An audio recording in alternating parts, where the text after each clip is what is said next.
In today's video, we're going to go over every single thing you need in your outreach system to actually use cold emails to book calls, close deals, and collect cash. So every single thing you see here is a part of the system, and we're going to go over each step in more detail so that you can actually build this out as you're watching.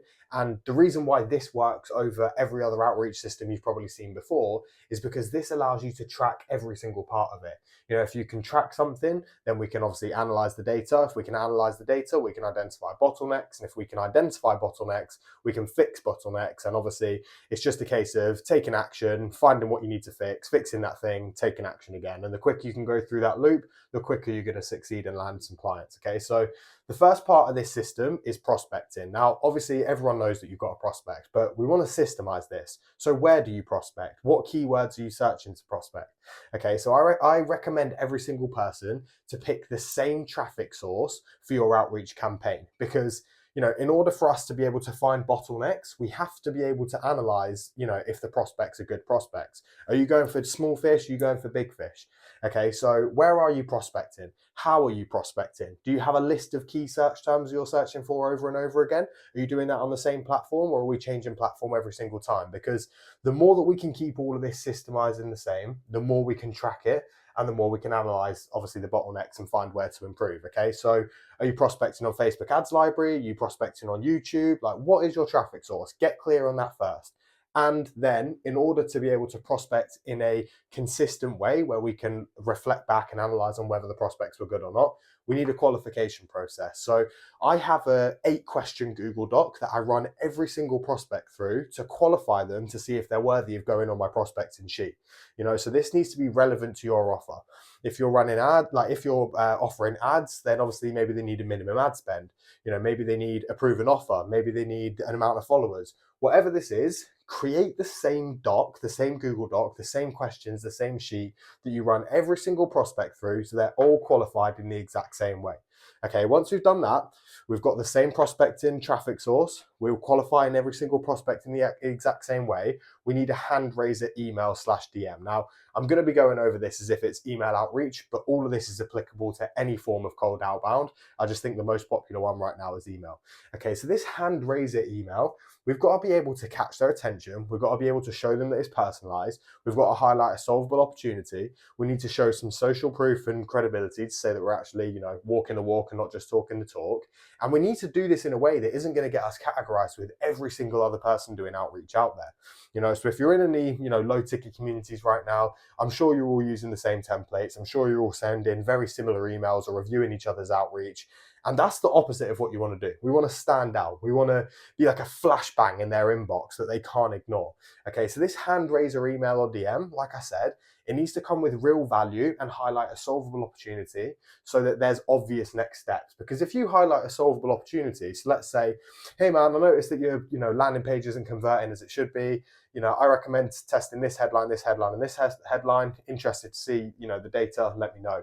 Not only have you come in with like an actual reason to be there, like here, this thing needs improving, but you're not like, you know, doing what everyone else does, which is, hey man, this thing's shit, you know, go figure it out. You've actually come with this way to solve it as well. So we're going to do that. We're going to have a solvable opportunity. We're going to solve that opportunity and we're going to provide next steps. So we'd love to jump on a call. We'd love to, you know, give you this for free. We'd love to run through X, Y, and Z, whatever it is. We need something to happen next, and it needs to be the obvious next step so it becomes seamless and obvious. Okay, so just to summarize, we need to prospect in the exact same place. Facebook ad library, YouTube, Facebook, Instagram, wherever it is, it just needs to be consistent. We then need to qualify those people using the same system so that we know that we're getting the right players on our prospecting sheet. And we need a hand raiser email that's completely personalized to them, that's highlighting a solvable opportunity, that's providing value and helping them solve that opportunity so that we're coming with solutions, not just problems. And again, it needs to stand out and get them to raise their hand to be like, yes, I want this. What's the next step? How do we move forward? Okay. So again, this is quite rare though to get that in the first email. Why? Because there's so many variables outside of your control, so many things that mean they're not in the buying window. Maybe it's not the right time, maybe they're just too busy, maybe they haven't got the budget, maybe they haven't realized this is a problem yet. There's a million things that could make someone not in the buying window. And that's why we need consistent follow-up. So do you send the first follow-up after 2 days? What is that follow-up message?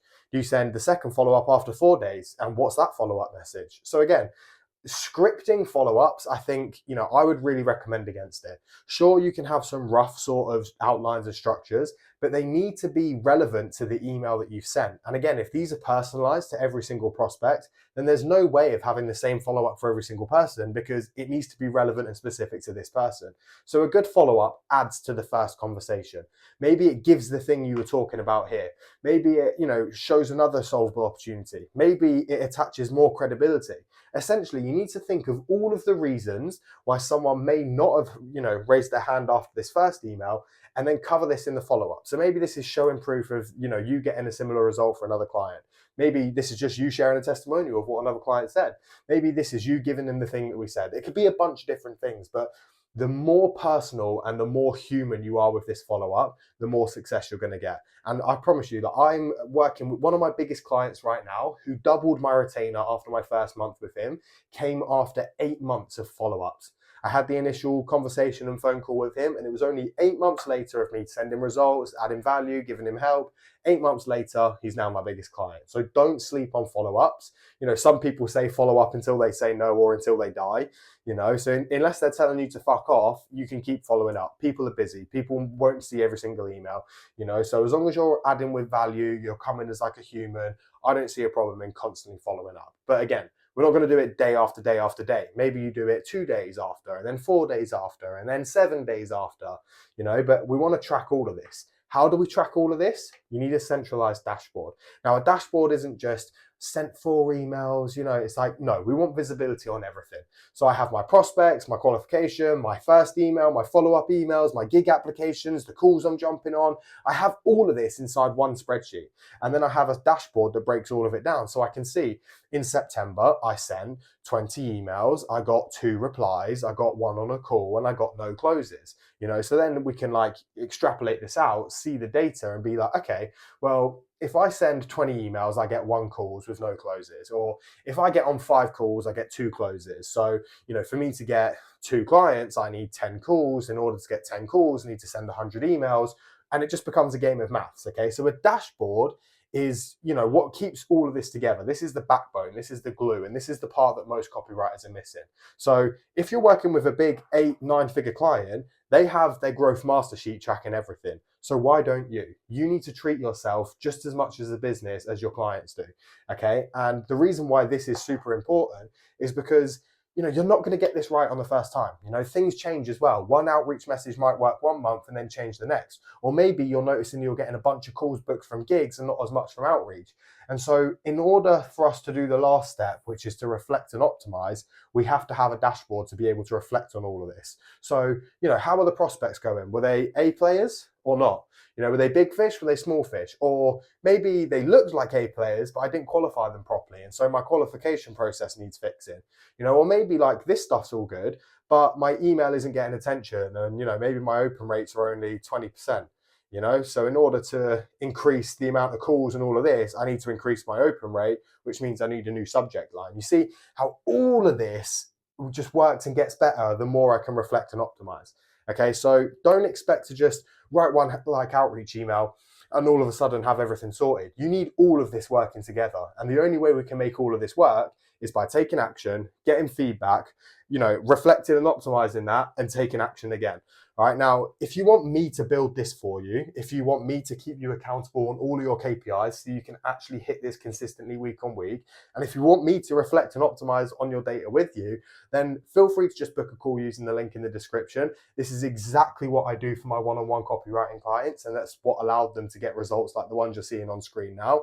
And so don't hesitate, book this call and let's talk. No pressure either way. We can even build this together on a free 15-minute call without any pressure, like I said. So shameless plug over. I'm going to be covering a lot more stuff on outreach because I know it's an important topic that all of you are interested in. So make sure you hit like, hit subscribe, and take care, because I'll catch you in the next one.